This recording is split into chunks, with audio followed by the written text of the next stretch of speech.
के पार चला। अब पिया कमर धला चांद के पार चला।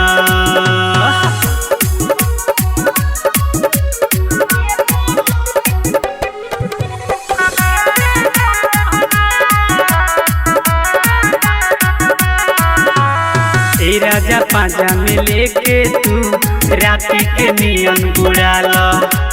हमारो मन पगलाइल बा डोरी में अंगुरी लगाला। एहो सुनो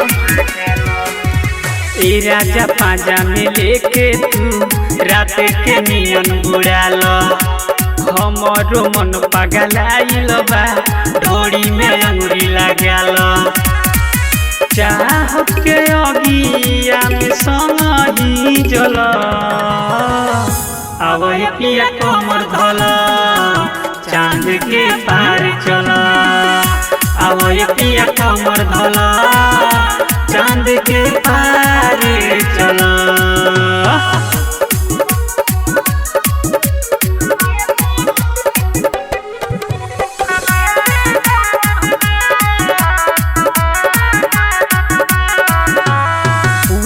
मौका देले बानी तू जनी हिम्मत हरिह। रात भर रजौ चढ़ल रह 4 बजे भोरे उतरिह।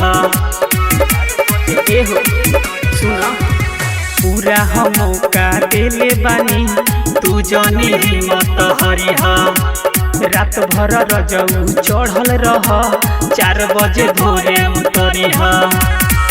बरफ के जैसे सुबोधय बहिना गला। अब पिया कमर धला चांद के पार चला। अब पिया कमर धला चांद के पार चला। Recording by